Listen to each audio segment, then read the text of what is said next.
G'day, just want to have a bit of a discussion about individual transferable quota, competitive TACs, and non-transferable quota.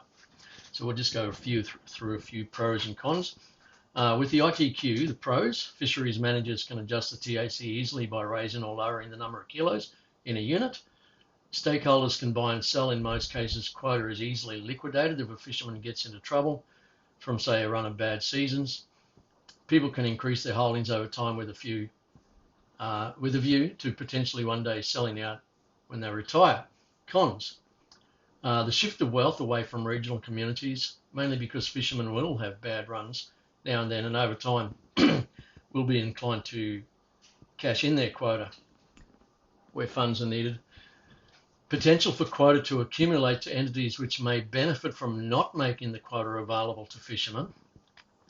Market influences determine the lease price to swing from prices that are so low that the quota is not worth holding, or so high that the fisher can't justify fishing. There are no mechanisms in place to even out the lease price. So some years the fisherman is on top, and other years the quota supplier is on top. Reduction of licenses may be required to counter effort creep over time. The method of allocating ITQ has been contentious, and as the TAC adjusts, stakeholders may experience more hardship. So that's ITQ. And with a competitive TAC, just quickly, we've got pros. Easy for fisheries managers to manage. Everyone gets a go at it until it's caught, while government continues to threaten to increase license fees exponentially. It's free for fishers to participate in a TAC. Even those who are not taking fish managed by a TAC are watching their license fees go up, which means in a way that those who participate in the TAC are being subsidised by those who don't. When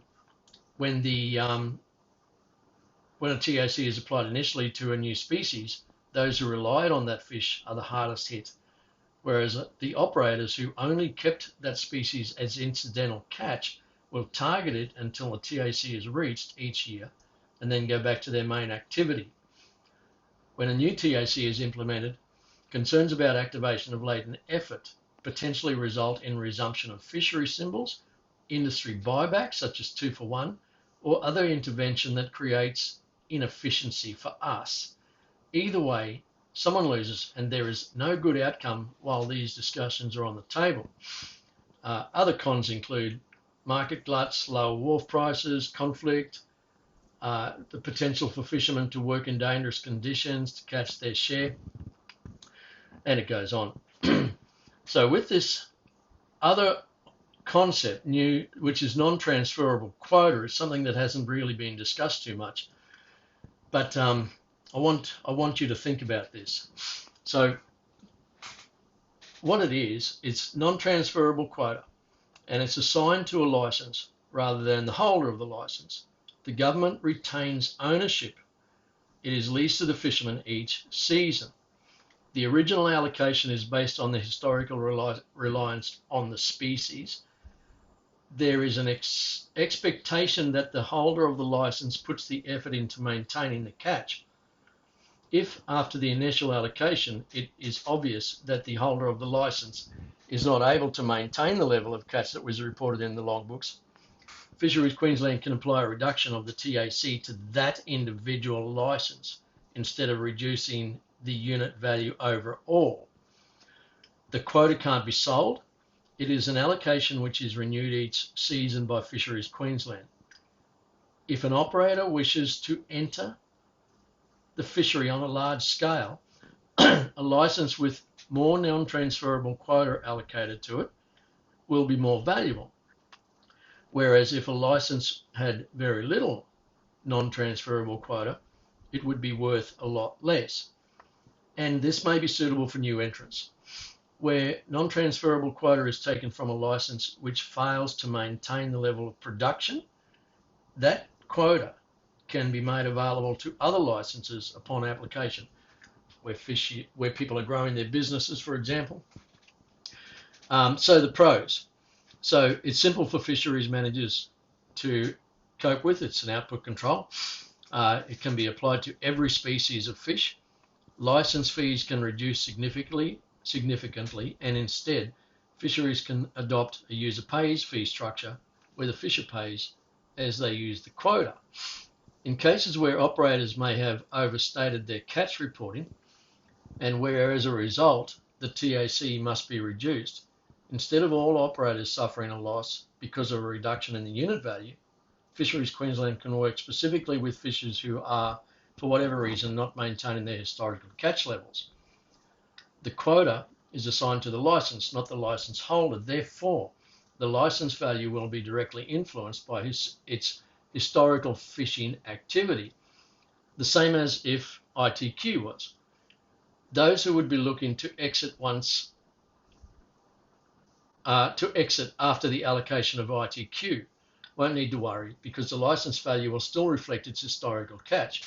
The benefit to everyone is non-transferable quota.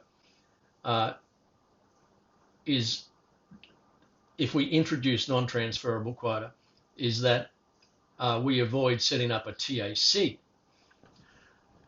So quota stays with the licence, and if the large investor wishes to acquire a significant proportion of the TAC, they would still be able to do that. They would just have to purchase the licence as well. They would need to also ensure those licences are kept working in order to maintain their annual allocation. This will mean that lease prices won't be pushed up where people might otherwise buy quota to hold it for some reason. But remember that the quota won't dissolve. It'll just be removed from the inactive licence if someone chooses not to use it. And it will be available then for other fishermen to access. Fishers who own their own licences will be able to continue fishing as they are when we introduce it instead of a TAC, but they won't be able to increase their effort unless they apply for it via Fisheries Queensland from the quota pool that accumulates over time from those licences which don't maintain their catch levels. And good operators who lease will have buying power because those who own the licences and entitlement will want those fishermen to catch the annual assignment each season. So you're not going to get a price fluctuation, price gouging. There's no reason to reduce platforms, which means we're not going to be talking about latent effort removal or 2-for-1. We're not going to be talking about people having to dip their hands in their pockets and buy each other out. There will be cheap licenses, so some licenses which have very little allocation, instead of facing latent effort removal, or instead of having a windfall because somebody else has to buy them out, they're probably not going to be worth much, but they'll be worth what they're worth. And younger people can enter, and if they're prepared to stick at it, be patient, and wait for licenses to not use their allocation and therefore lose it, then those younger people will be able to apply and hopefully grow their asset over time. So, and the older people, when they start to slow down, it's not going to be in their interest to hang on to that, because if they do for too long, then they're going to lose that entitlement. What they need to do is they need to move it on to somebody before it becomes less valuable. The license will be at its most valuable when it peaks in terms of annual effort. So the cons, there's potential for the government to reduce the annual assigned catch, but they can do that now. For brokers like me, there's no more leasing commission, but the industry will be better off, which has a long flow-on effect for the long term. That's why I really find this appealing. Larger investors and wholesalers will still be motivated to build up fisheries assets, but it won't be possible for those assets to be tied up indefinitely without being used. So no monopoly type opportunities. For people who own the licenses and who wish to lease, they will be more motivated to meet the market and also to find good operators to take on the license and they will lose some of their leverage. So that's a bit of a bit of a setback for the large investor, but it'll keep those licenses fishing and fishermen in a job. As opposed to ITQ, there will be no opportunity to invest in quota for the purpose of leasing it or holding it. The whole license must be purchased and maintained, and that's offset, I think, because that will keep the wealth in the regions, in the regional communities. So anyway, just have a think about that, and a bit of feedback would be good. Thanks.